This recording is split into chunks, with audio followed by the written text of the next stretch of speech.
예, 오늘은 사사기의 7장에 와 있습니다. 사사기 7장. 지난 시간에 이제 하나님께서 몇 번에 걸친 이적을 통해서, 표적을 통해서 기드온은 이제 확신을 얻게 됐죠. 하나님께서 이렇게까지 완전하게 모든 것을 예비해 주셨다. 그래서 이제 순종하기 위해서 드디어 이제 나서는 순간입니다. 그래서 그 유명한 기드온의 300용사에 대한 이야기가 드디어 이제 전개되는데요. 오늘 아마 우선 8절까지 먼저 보고 시간이 되면 15절까지 보겠습니다. 자, 사사기 그때 7장 1절 그때 여룹발 곧 기드온과 그와 함께한 온 백성이 함께 일찍 일어나. 자, 여기 여룹발이란 이름은 아버지가 이름을 붙여줬죠. 발은 자기 스스로가 자기 스스로를 방어해라.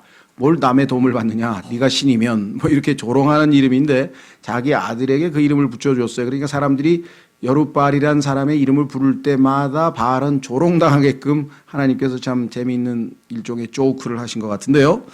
자, 그때 여룹발 곧 기드온과 그와 함께한 온 백성이 일찍 일어나 하롯의 샘 옆에 진을 치니 이에 미디안 족속의 군대는 그들의 북쪽에 모레의 산 옆 골짜기에 있게 되었더라. 주께서 기드온에게 이르시되 너와 함께한 백성이 너무 많으므로 내가 그들의 손에 미디안 족속을 넘겨주지 아니하리니 이스라엘이 나를 대적하고 자기를 치켜 세우며 말하기를 내 손이 나를 구원하였다 할까 염려하노라. 그러므로 이제 가서 백성의 귀에 선포하여 말하기를 누구든지 두렵고 무서운 자는 길르앗 산에서 일찍 떠나 돌아가라 하시니 백성 중에서 돌아간 자가 22,000명이요 남은 자가 10,000명이더라.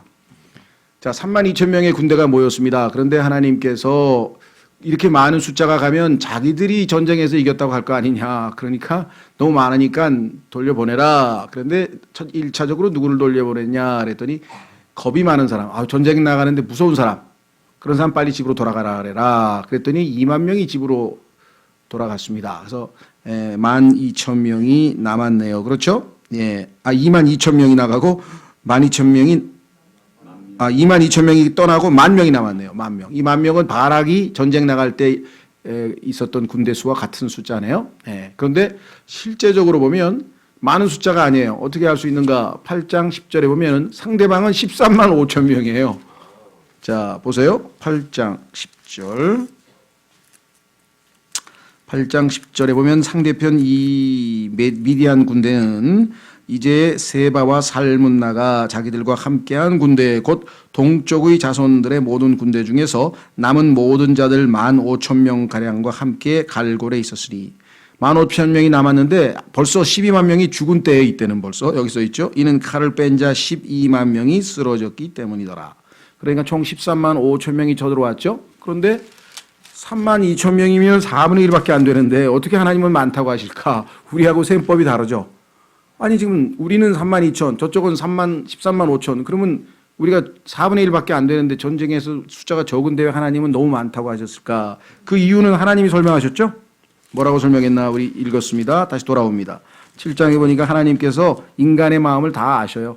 이스라엘이 우리가 전쟁에서 우리 힘으로 이겼다라고 할 것 같다. 이렇게 얘기를 했습니다.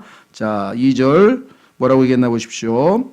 주께서 기드온에게 이르시되 너와 함께한 백성이 너무 많으므로 내가 그들의 손에 미디안 족속을 넘겨주지 아니하리니 이스라엘이 나를 대적하고 자기를 치켜 세우며 말하기를 내 손이 나를 구원하였다 할까 염려하노라. 그러니까 하나님께서는 전쟁은 내가 하는 거다 이거죠. 그렇죠? 한번 확인해 보겠습니다. 스가랴서 4장 6절. 스가랴서 4장 6절에 보면은 하나님께서는 그 어떠한 것도 하나님의 역사를 이루는데 도움이 될 수 없다. 즉 오직 하나님의 영이 모든 일을 주관하신다라고 성경에 써 있습니다. 스가랴서 4장 6절. 스가랴서 4장 6절. 그때 그가 내게 응답하여 말하 이르되 주께서 스룹바벨에게 하신 말씀이 이러하니라. 이르시되 힘으로 되지 아니하고 능력으로 되지 아니하며 오직 내 영으로 되느니라 만군의 주가 말하노라. 그러니까 군대 수로 되는 게 아니다. 실제적으로 또 구체적으로 말씀하신 부분이 있어요. 사무엘상 14장 6절. 사무엘상 14장 6절.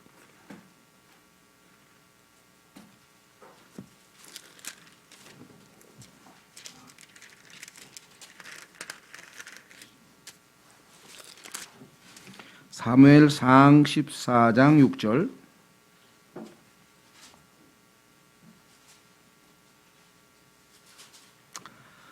요나단이 자기의 병기를 든 청년에게 이르되 오라 우리가 이 할례 받지 않은 자들의 수비대에게로 건너가자. 혹시 주께서 우리를 위하여 이 일 하시리로다.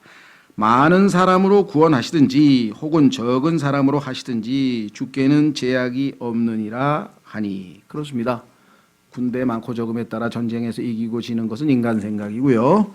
병력을 그래서 우리나라도 뭐 60만 대군을 유지했다가 지금 뭐 50만 대군으로 줄였다가 뭐 군대를 더 줄이면 안 된다 그랬다가 뭐 지금 군대 숫자 가지고 지금 왔다 갔다 얘기하고요.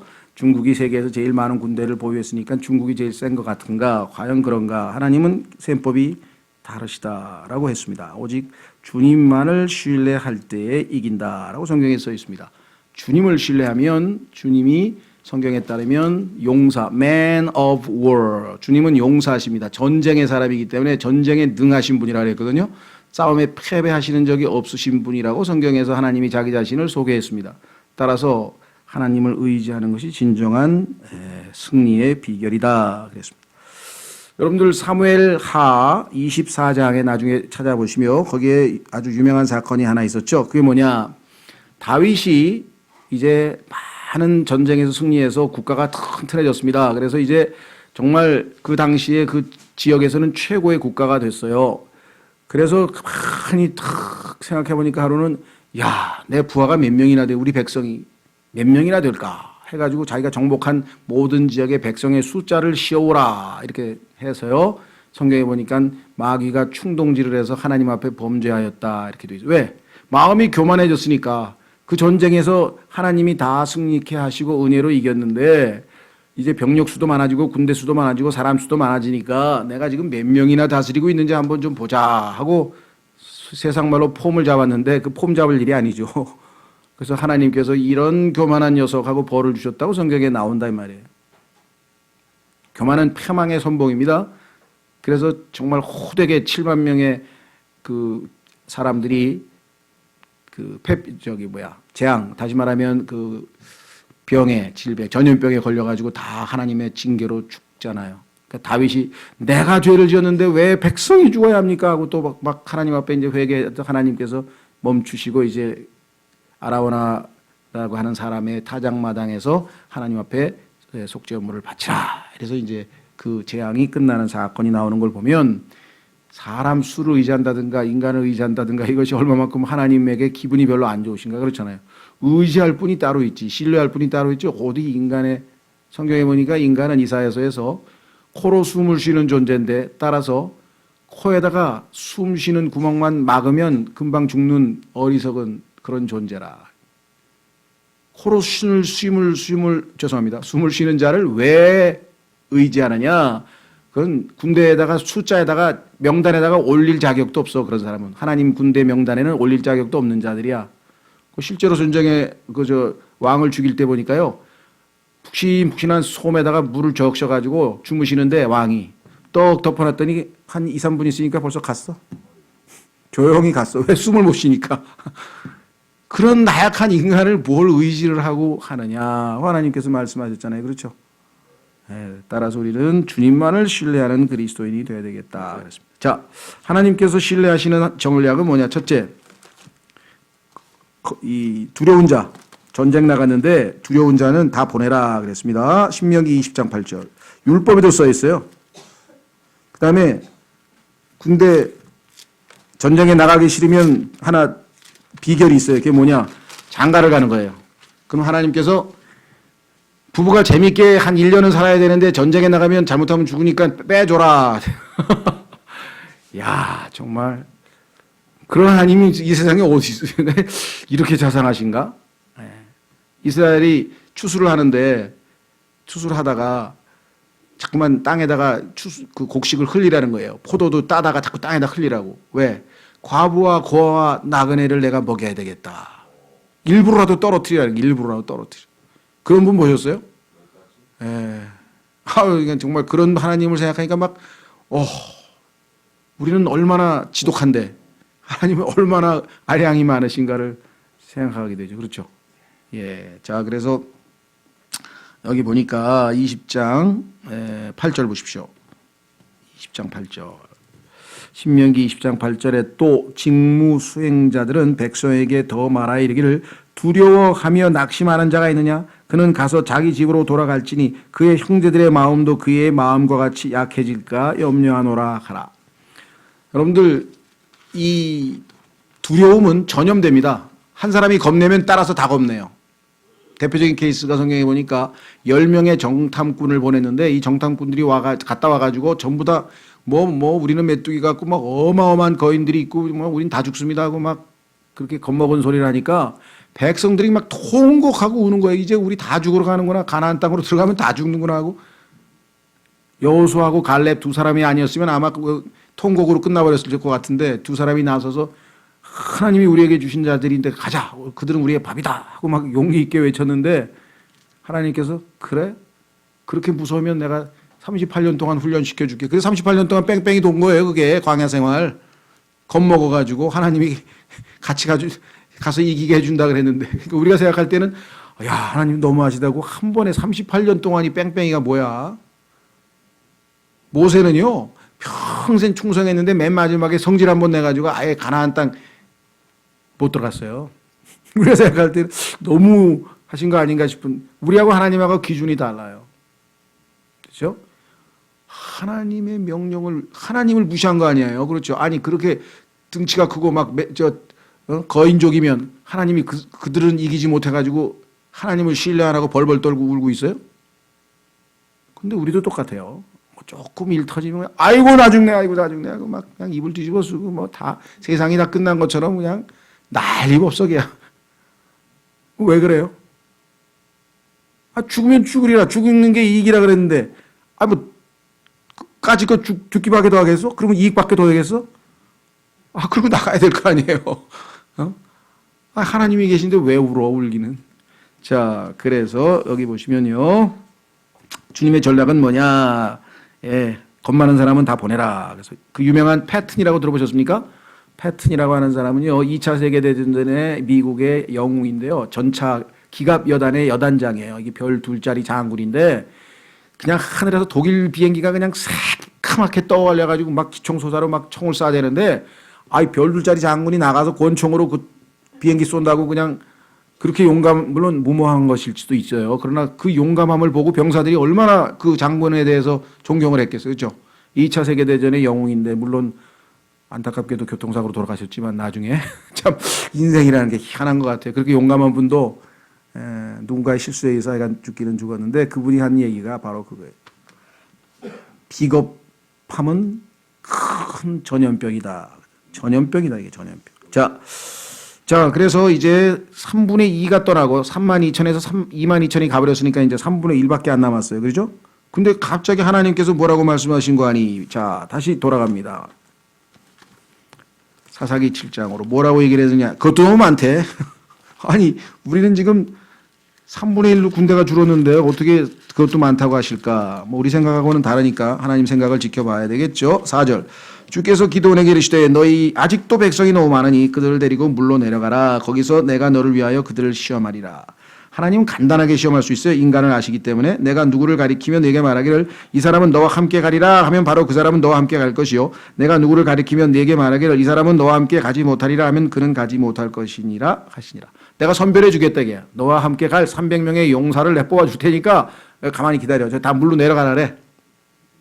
5절 이에 그가 백성을 데리고 물로 내려가며 주께서 기드온에게 이르시되 너는 개가 핥는 것 같이 자기 혀로 물을 핥는 모든 자를 따로 세우고 또 무릎을 꿇고 마시는 모든 자도 그와 같이 하라 하시더라.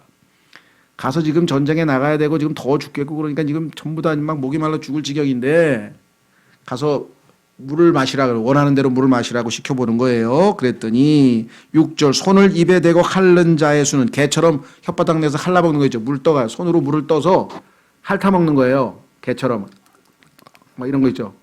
하면서 핥아먹다가 딱 보고 적이 오는지 딱 경계심을 가지고 딱 이 사람은 제정신에 있는 거예요. 전쟁에 나온 사람 맞아. 그런데 나머지는 그냥 무릎을 꿇더니 그냥 물을 퍼가지고 그냥 미친 듯이 마시는 거예요. 머릿속에 물 마실 생각밖에 없어. 전쟁은 얼로 사라졌어. 그런 사람들은 다 돌려보내라. 제정신이 아니다. 전쟁 나갈 사람이 아니다.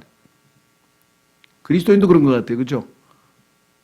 우리가 하나님의 왕국과 그의 의를 먼저 구하라 그랬는데 자기 일에 이리저리 얽매이고 얽매이다 보면 아무것도 못해. 진짜 해야 될 일은 아무것도 못하는 경우가 있죠. 그렇죠? 예, 그렇다고 해서 자기의 책무를 다하지 말라는 소리 아닙니다. 자기가 주부로서 해야 될 일이 있고 학생으로서 해야 될 일이 있고 직장인으로서 해야 될 일이 있고 최선을 다해서 열심히 하지만 그러나 결코 하나님의 일과 상충되지는 않아요. 어떻게든 하나님께서는 원하기만 하면 다 기회를 주셔요. 그래서 이렇게 됐습니다. 6절 손을 입에 대고 핥는 자의 수는 300명이요 백성의 남은 자들은 다 무릎을 꿇고 물을 마시니라. 무릎을 꿇었다는 얘기는 벌써 적에게 무릎을 꿇은 거지. 무릎 꿇고 지금 머리를 쳐박고 물을 마시고 있으면 와가지고 화살 다 쏘면 다 맞아 죽었죠. 그렇잖아요. 근데 딱 물을 떠서 개처럼 핥으면서 쫙 보는 사람 뭐예요? 적이 있는지 없는지 경계하면서 지금 깨어 기도하는 자잖아요. 우리 신약으로 치면. 깨어 기도하면서 살아가야 되는데 그렇지 않고 그냥 주어진 환경에서 그냥 떠밀리듯이 살아가면 그런 영적 전 군사로서 하나님 앞에 쓰임받을 수가 없다. 이런 말이겠죠. 자, 그래서 7절 주께서 기도하게 이르시되 내가 물을 핥는 300명으로 너희를 구원하며 미디안 족속을 내 손에 넘겨주리니 다른 백성은 다 각각 자기 처소로 돌아갈 것이니라 하시니라. 이에 백성이 양식과 자기들의 나팔을 손에 들매 그가 이스라엘의 나머지 모든 사람을 각각 그 사람의 장막으로 돌려보내고 그 300명은 머물게 하니라. 미디안 군대는 그의 밑에 있던 골짜기 안에 있더라. 300명이 13만 5천 명, 즉 1당 450이야. 1당 100도 아니야. 1당 450. 1대 450인데 하나님은 걱정하지 말아요. 승리할 테니까. 여기에는 믿음 이외에는 다른 게 필요한 게 없어요. 하나님을 신뢰하는 것 이외에는 다른 방법이 없다. 그런 뜻이겠죠. 자, 그래서요. 미국의 군인들 특히 보병이 있죠. 전투에 나가는 보병을 영어로 dog face라고 그래요. dog face. 개 얼굴. 왜 그럴까요? 성경에서 나온 거예요. 개처럼 물을 핥아먹는 사람이 용감한 군인이란 뜻이에요. 영어로. 성경이 얼마나 미국 이 언어에 끼친 영향이 많은지 보세요. 그 다음에 여러분 잘 아시는 것 군대 갔다 오지 않은 여자들도 많이 들었겠죠. 남자들은 군대 가면 개목걸이 하나씩 다 차요. 개목걸이. 그 성경에서 나온 게 개목걸이. dog tag. 왜? 여기 나왔죠. 이게. 개처럼 물을 핥았다 그래가지고 목걸이를 개목걸이라 그런다니까.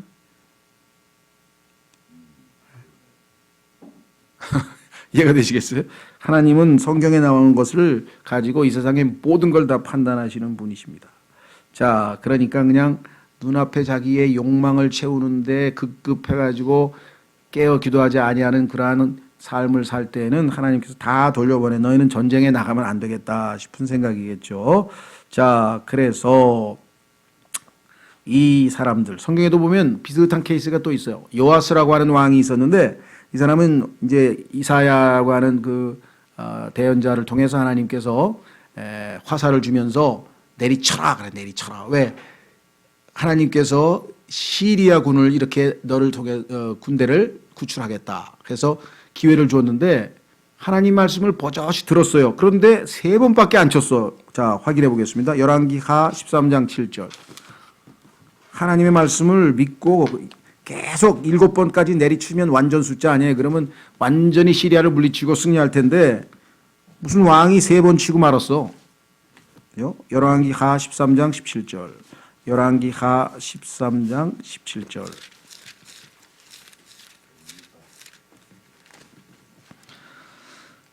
자, 열왕기하 13장 17절에 이렇게 얘기했습니다.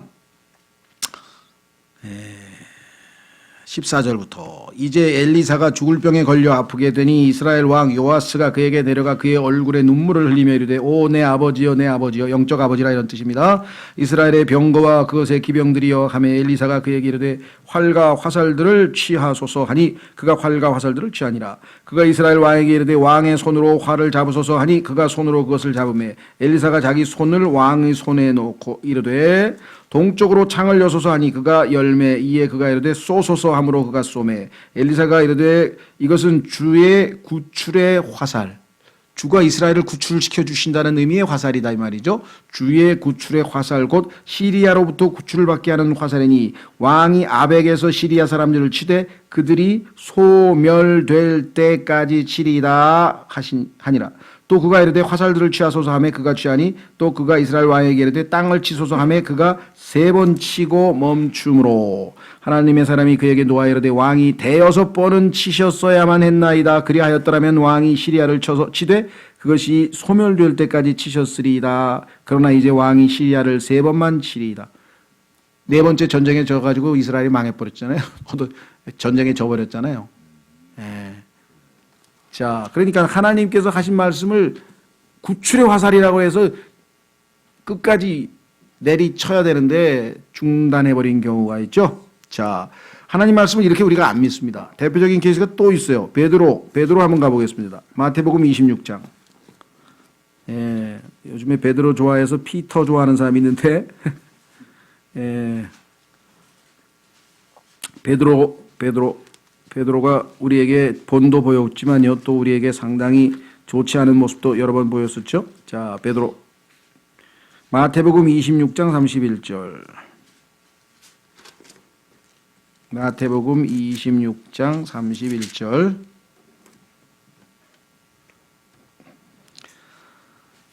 예, 유명한 피터 락만이라고 하는 피터, 내가 아는 제일 유명한 피터 같아요. 예. 또 이제 2번째 6월 달에 또 오시는 분이 있어요. 호주에서 오시는데 이름이 피터더라고요. 예. 그분 이번에 아마 고국을 방문하러 이제 부인이 한국 사람인데 예, 오신다는데 딸이 셀인데 거의 인형이에요, 인형. 예, 나 보시면 아마 정말 야 이거 인형이야 사람이야. 자, 얘기는 빗나가서 죄송하고. 자, 26장 31절 보겠습니다. 26장 31절. 그때 예수님께서 그들에게 이르시되 이 밤에 너희가 다 나로 인하여 실족하리라 기록된 바. 이건 성경에 기록된 걸 인용하신 거예요. 그러면 믿어야지. 성경에 기록되어 있는데 뭐 내가 목자를 치리니 양떼의 양들이 널리 흩어지리라 하였느니라. 그렇죠. 그러나 내가 다시 일어난 뒤에 너희보다 먼저 갈릴리로 가리라 하시니 베드로가 그분께 응답하여 이르되 모든 사람이 주로 인하여 실족할지라도 나는 결코 실족하지 아니하리이다. 그랬더니 얼마 있다가 실족도 하고 실족뿐만 아니라 뭐 예수님을 막 대놓고 부인하고 하여간 막 추태를 부려도 한참 부렸죠. 이 교만은 멸망의 선봉이라 그러죠. 하나님 앞에 마음이 높아지면요 100% 망하게 되죠. 100%. 이게 얼마나 너무나 많은 사람들을 봤고 나도 그런 경험을 많이 했고 뭐 나도 예외가 아니지. 당연하지. 뭐 누구나 다.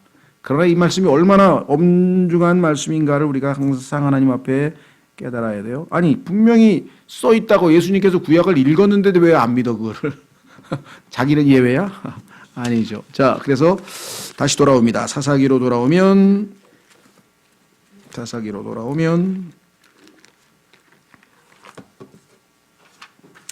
일당 450. 야, 참 대단하죠? 그런데요, 일당 13,000이라는 대결이 한 번 있었어요. 그건 뭐냐면 2차 세계대전 때 노르망디 상륙 작전을 하는데 연합군 전투기가 약 13,000대가 프랑스 그 상공에 떴습니다.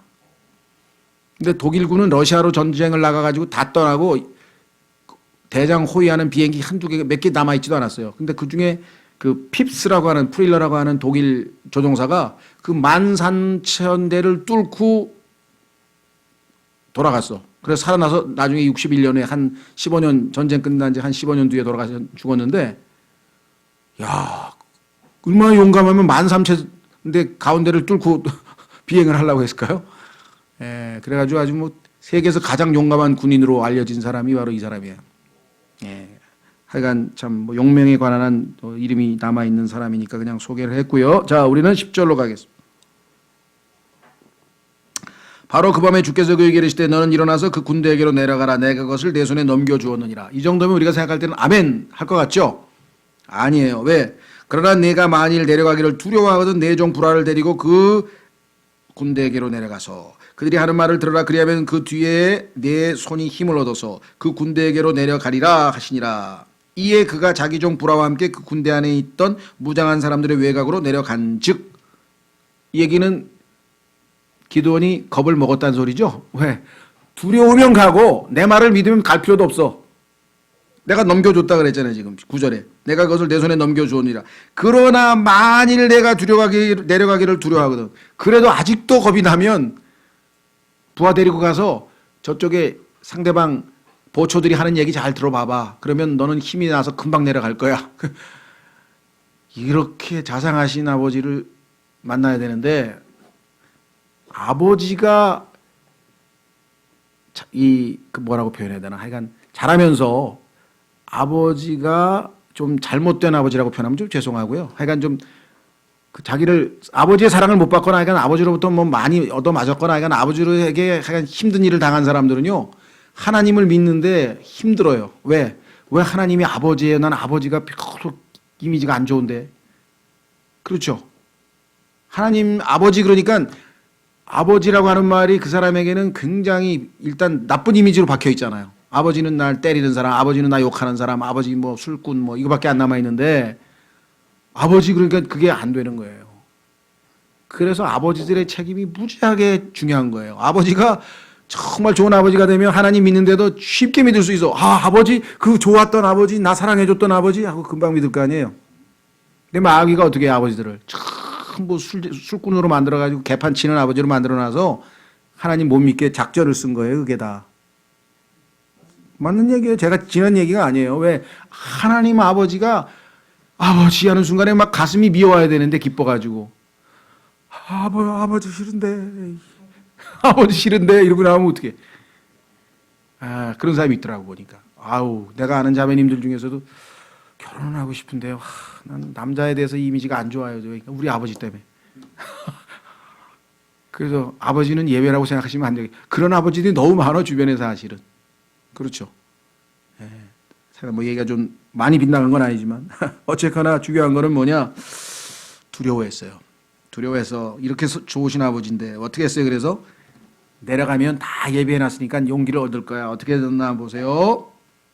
미디안 족속과 아말렉 족속과 동쪽의 모든 자손이 골짜기를 따라 누웠는데 그 수가 메뚜기 같이 많고 13만 5천 명이 쭉 앉았으니 얼마나 많은 군대였겠습니까? 그게 낙타도 수없이 많아 마치 해변에 모래같이 많더라. 기드온이 그곳에 이른즉 보라, 어떤 사람이 자기 동료에게 꿈을 구하여 이르기를. 이게 지금 보초끼리 얘기하는 거예요. 야, 나 어제 꿈 꿨는데 말이야, 전쟁 나가는데 이상한 아주 그냥 악몽 비슷한 걸 꿨어. 뭐냐? 내가 한 꿈을 꿨는데 보라, 보리빵 한 덩이가 미디안 군대 안으로 굴러 들어와 한 장막에 이른 뒤에 그것을 쳐서 무너뜨려 뒤엎음에 그 장막이 쓰러지니라 하니, 그의 동료가 응답하되 이것은 다름이 아니요 이스라엘 사람 요아스의 아들 기드온의 칼이라. 하나님께서 미디안과 그 온 군대를 그의 손에 넘겨주셨느니라 하더라. 해석까지 다 해줬어. 딱 든 순간에 얼마나 일이 이렇게 되는 거구나. 그냥 즉시로 전쟁하러 내려갔겠죠. 그렇죠. 자, 이렇게까지 하나님께서 다 앞서가셔서 하시는데 뭐가 두려울까? 그렇죠? 그래도 두려워하는 게 우리 인생인 것 같아요. 누구처럼? 기드온처럼. 기드온도 겁이 나가지고 한번 가보자, 뭔 얘기 하나 들어보자 하고 갔어요. 자, 보리빵이라고 하는 것은요, 6장 15절 보십시오. 6장 15절. 당시에 제일 싼 빵이 보리빵이에요. 요즘 어떤가요? 우리나라는 보리빵이 또 뭐 건강에 좋다 그래 더 비싼 거 아니야 혹시 또? 원래는 보리빵이 옛날에 안 먹었잖아요. 다. 그런데 요즘은 이제 건강 때문에 이제 달라졌지만 어쨌거나 옛날에는 이스라엘에도 보리빵이 제일 싼 거예요. 그래서 6장 15절에 보면은 기드온이 자기를 소개할 때 이렇게 소개합니다. 그가 그분께 이르되 내 주여, 내가 무엇으로 이스라엘을 구원하리까? 보소서, 내 가족은 므낫세 안에서 가난하며 또 나는 내 아버지 집에서 가장 작은 자이니이다. 내가 이렇게 비참한 녀석을 어떻게 하나님의 일을 하라고 시키십니까? 하나님 하고 지금 하소연하는 장면이 나왔습니다.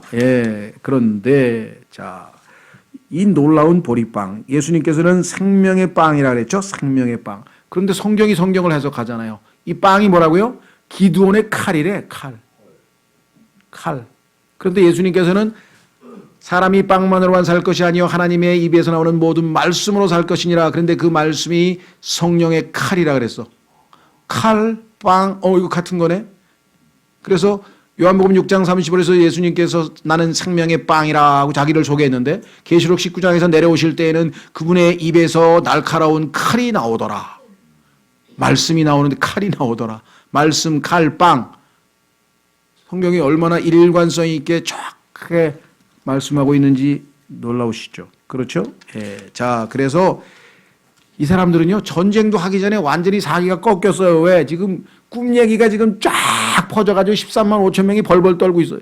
야, 이게 보리빵 날라오니 기도원에 칼이 오면 나 우리 다 죽었다. 하나님께서는요, 이렇게 간단하게 꿈 하나로 그냥 적들을 그냥 가볍게 물리치시는 분이신데, 뭐, 13만 5천 명 아니라 1,350만 명이 뭐 합니까? 다 겁먹어가지고 다 죽게 생겼는데, 다 도망치게 생겼는데, 지금.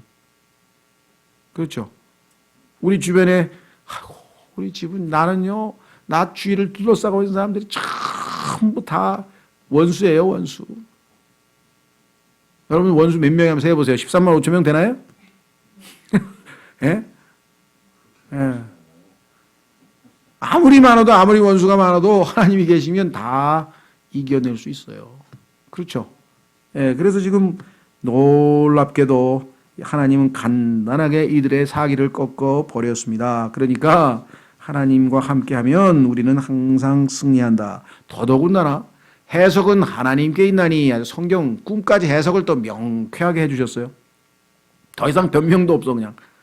얼마나 정확하게 하나님의 말씀이 선포됐습니까? 그러니까 하나님은 날카로운 뭐라 그랬어요? 하나님의 말씀은 날카로운 양날선 칼이라 그랬죠. 한쪽 칼은 어떻게 했어요? 이 사람들을 사기를 콱 떨어뜨렸죠. 한쪽 칼은 어떻게 했어요? 이 말씀의 칼로 이제 적을 이길 거죠. 그래서 용기와 힘을 불러일으켜 주셨잖아요. 양날선 칼이야. 하나님의 말씀이 때로는 우리를 경고하지만 때로는 우리를 위로하고 때로는 우리를 위로하고 은혜를 주는 것 같지만 때로는 우리에게 강력하게 경고도 하시는 거죠. 그렇죠? 하나님의 말씀은 양면성이 있는 거예요. 항상. 그래서 위로와 인내를 주시는가 동시에 우리에게 훈계하고 경고한다고 성경에 써 있잖아요. 하나님의 말씀은 우리에게 때로는 양날선 칼이다 그랬습니다. 자, 그러면 우리 교훈을 몇 가지 얻고 마치겠습니다. 자, 우선 말씀드린 것처럼 우리가 어떠한 일을 당해도 하나님과 올바른 교제를 유지하는 것이 필요합니다. 그래서 하나님께서 기도원에게 계속 말씀하시잖아요. 내려가라, 겁이 나면 이렇게 해라. 계속 교제가 유지되고 있기 때문에 하나님의 능력을 덧입을 수 있습니다. 하나님과의 교제가 끊기는 이유는 딱 하나뿐입니다. 죄와 불순종이죠. 그럼 빨리 자백하고 예수님의 보혈로 씻고 다시 회복돼서 다시 하나님 앞에 서 있으면 돼요. 음성을 들을 수 있어요. 그렇죠? 두 번째, 이 세상의 모든 것은 하나님이 결정하십니다. 그러니까 하나님 편에 서는 게 줄을 잘 서는 게 좋아요. 이번 선거에 줄 잘 선 교수들이 많더라고 보니까.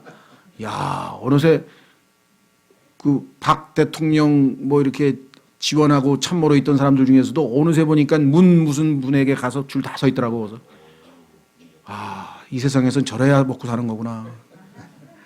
우리는 안 그래요. 우리는 하나님께 충성되게, 그죠?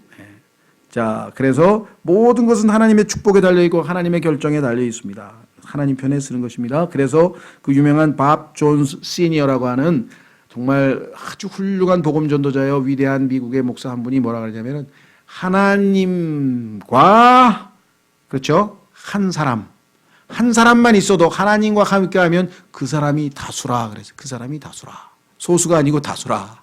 얼마나 멋진 말을 남겼는지 모르겠습니다. 그렇죠. 자, 그러면 결론을 내리겠습니다. 15절. 기드온이 그 꿈과 해석한 말을 듣고 성경은 성경이 해석하는 겁니다. 우리가 해석하는 거면 큰일 납니다. 성경 해석을 막 자의적으로 하면 안 된다 그랬죠.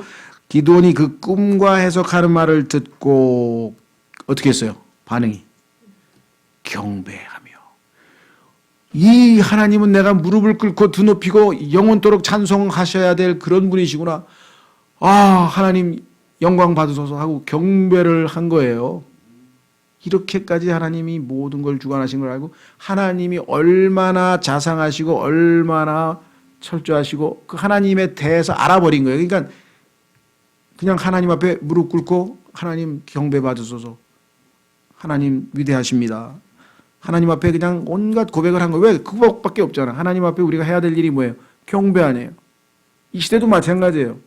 하나님께서는 영과 진리로 경배하는 자를 찾고 계신다 그랬대.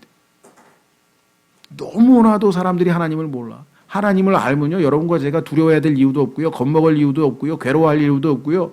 하나님을 알면 우리는 항상 기뻐해야 돼요. 항상 기뻐하고 하나님께 찬송하고 드높이고. 하나님 잘 모르니까 계속 겁이 나고 뭔가 두렵고 불안하고. 왜 그래요? 하나님 잘 모르니까. 하나님이 온 우주 만물의 최고 통치자인데 자기 아들을 아끼지 아니하시고 우리 모든 사람에게 자기 아들과 함께 무엇을 주시지 않겠느냐. 그렇죠? 하나님이 영원토록 우리 지켜 보호하신다고 그렇게 성경에서 누차 강조하셨는데 왜 우리는 근심 걱정 두려워하고 왜 그러는가? 자, 그래서 우리는 경배하는 것이 하나님에 향한 최고의 반응입니다. 하나님에 대해서 최고로 반응하는 것은 뭐냐? 기도니 그 꿈과 해석한 말을 듣고 경배하며 이스라엘 군대로 돌아와서 이르되 일어나라. 주께서 미디안 군대를 너희 손에 넘겨 주셨느니라. 드디어 이제 확신을 가지고 부하들에게 300명에게 선포를 하죠. 여러분과 저도 그렇죠. 구원에 대해서 확신이 있는 사람은 담대하게 복음을 전하고 하늘에 대한 확신이 있는 사람은 담대하게 사람들에게 위로를 하고 형제님 두려워하지 마십시오. 암 기껏해야 우리를 죽이기까지밖에 더 하겠습니까? 죽으면 이익인데 왜 그렇게 겁을 내세요? 아멘. 그 힘을 탁 얻잖아요. 우리가 해야 될 일이 바로 형제들을 세우고 구원받지 못한 사람에게는 하나님을 믿고 진정한 하나님과 화평을 누리십시오. 이렇게 전하는 것이죠. 그렇죠? 자, 이런 의미에서 이 놀라우신 이 뛰어나신 이 하나님을 우리가 알게 되고 아버지로 모셨으니 진심으로 감사합니다. 하나님을 신뢰하며 살겠습니다. 기도하겠습니다.